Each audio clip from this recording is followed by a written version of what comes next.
Welcome back to Task and Purpose, Spare Parts Army. According to a NATO intelligence estimate, Russia is currently producing 250,000 artillery shells per month. That's roughly 3 million a year. Meanwhile, the United States and its allies are able to produce about 1.2 million shells. The reason this disparity is so important is because it's estimated that as much as 80% of all casualties on both sides are from artillery. Today, I want to know the main reasons as to why Russia was able to ramp up artillery production so quickly. Did they never downsize after the Cold War? I think there are three main factors, including tactical needs from past wars, sourcing cotton from around the world, and state-directed work measures that we'll explore in this video. Remember, tonight is your last chance to win these Generation 3 NVG 50 dual one-tube night vision goggles by Trybe Optics, all made possible by our partner veteran-owned small business GetInToWin.com. These NVG 50 night vision goggles might be the best available at any price with a minimum FOM specification of 1600. They're equipped with night vision intensifier tubes manufactured by the same company that supplies US Special Forces. So they're designed to deliver premium performance at an affordable price. The Trybe Optics NVGs are also excellent for field use and hunting. And the giant 50-degree field of view is ideal for scanning woodland and urban terrain alike. It's super easy to get entered to win, but remember, your chance ends tonight. Just click the link in the description below, head over to go.getentertowin.com/taskandpurpose, and buy one of our cool collectible mugs to automatically be entered to win. They're a veteran-owned small business, so I'm really excited to partner with them and to give you guys this opportunity. You must be a US resident in order to be eligible to win. I appreciate your support and best of luck, Spare Parts Army. During a recent campaign event named Everything for Victory, Putin said, quote, "Success is achieved by the side that can react quickly. The side that does it quicker wins the battle." It took place in the military-industrial city of Tula, arguably the center of Russian arms manufacturing, with more than 10 companies producing weapons non-stop. This includes NPO Splav, the only manufacturer of multiple rocket launcher systems in Russia. Tula is the perfect example of how at the heart of Russia's military production capability are its state-owned manufacturing facilities. These facilities are strategically dispersed across the country, and most of them were inherited relics from the Soviet Union.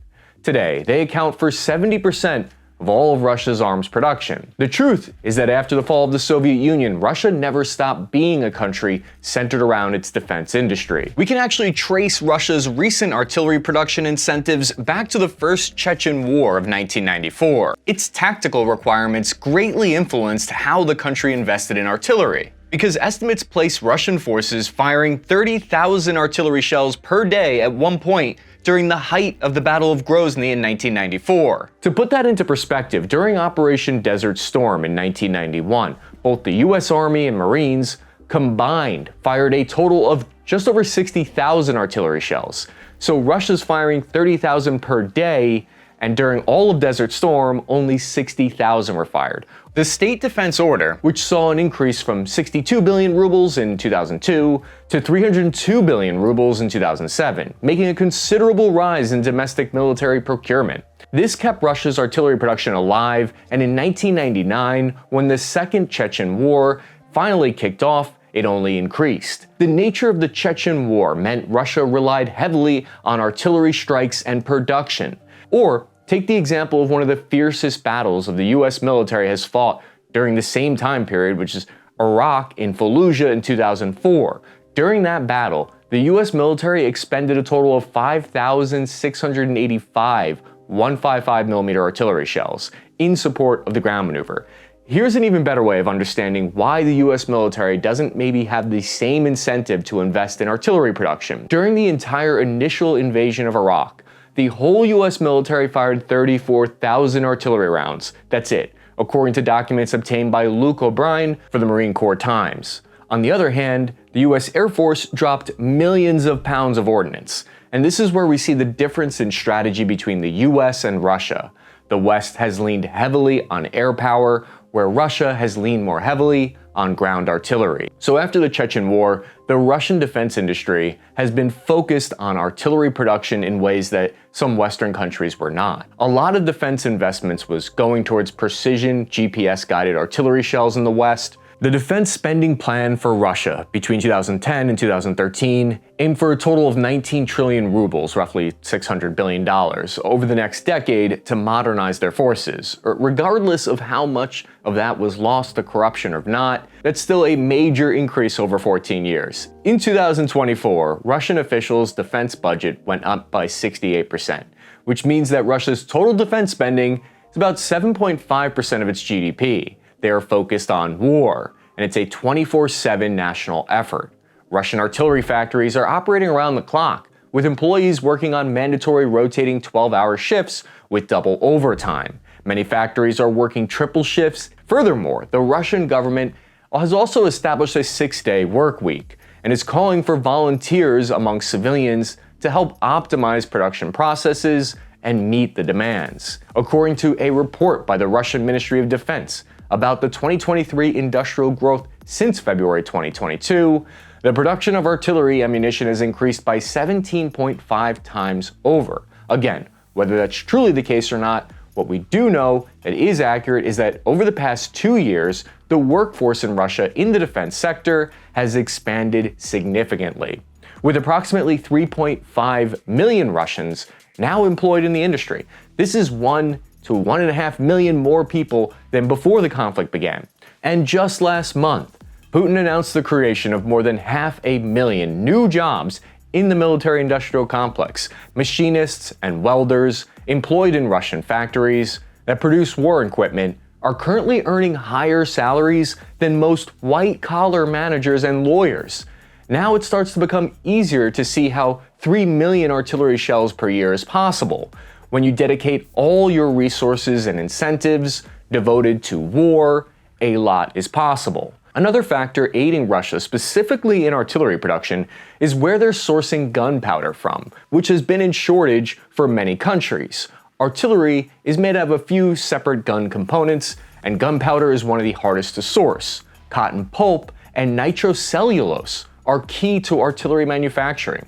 Russia gets some of their cotton from Uzbekistan and Kazakhstan, who are technically neutral in the war.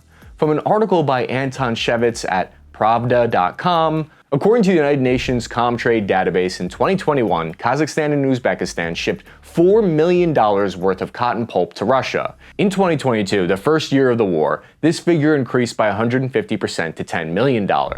The way they've gotten around the sanctions in Russia is by saying it's also a component of civilian products like varnishes and paints, not just artillery production. According to Anton Shevets, the main recipients of this cotton is Russia's Kazan powder plant, which produces 70% of the total Russian volume of gunpowder and shells. Meanwhile, Europe is having trouble securing gunpowder sources.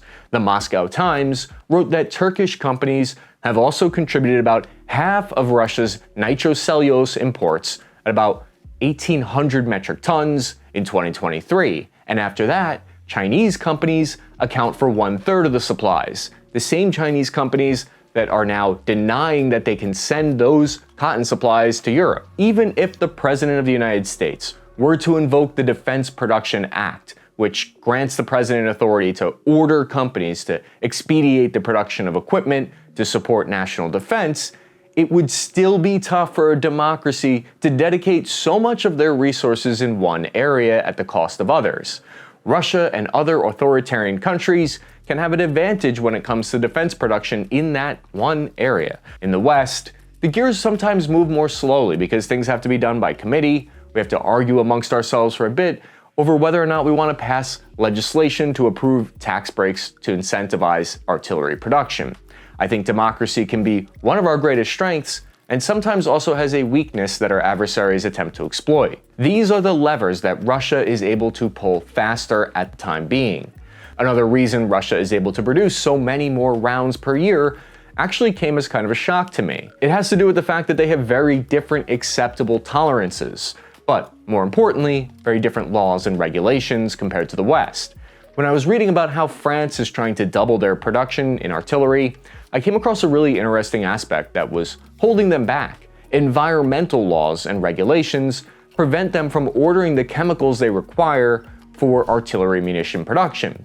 Here's a look at some laws and regulations that govern how and when munitions can be used by the US Department of Defense. There's a lot of restrictions right now. The US ammo production is very high quality, but it takes longer to create.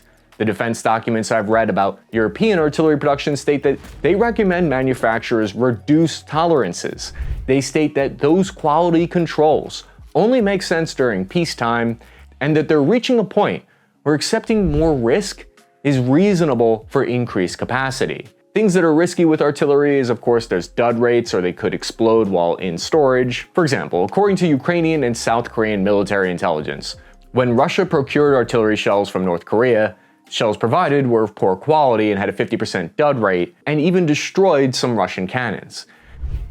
If we're to believe that the information coming from the Ukrainian officers that they claim they've observed artillery shells recently being fired inconsistently in circular patterns without tight groupings. This inconsistent propellant sometimes even caused casualties among the Russian ranks. In addition, the Pentagon reported potential issues with the Russian missiles in 2022, citing estimates of failure rates between 20 and 60% for some types, particularly air-launched cruise missiles, unreliable 40-year-old munitions with 50% of them exhibiting rust damage due to improper storage. So there's a sliding scale of either being focused too little on reliability or being focused too much on reliability. So you don't want each shell to be a piece of garbage, but you also don't want each shell to make it treated like some kind of special unique baby boy. Old infrastructure working at full tilt and understanding their mindset doesn't fully explain how Russia was able to pump out so many shells so fast. You also have to take into account that Russia has also invested in expanding its production capacity through the construction of new facilities and modernizing of existing ones. Thanks to satellite images taken at the end of last year, we know for certain that Russia's efforts are not limited to using existing infrastructure, as we once thought, but that they are also building up. Images taken by Planet Labs, Airbus, and Maxar Technologies show new structures, including hangars and manufacturing plants. Russia's biggest weapons manufacturer responded to this with a statement that should be taken with a grain of salt and a healthy degree of skepticism, saying that the production output of missiles, drones, combat vehicles, and artillery have been ramped up by more than tenfold. But the satellite images do suggest some evidence of movement. To what degree, I don't know. If we believe Russia's state-sponsored media, they've been able to increase tank armored vehicles, civilian and military aircraft by 114%, and artillery munitions by 125%.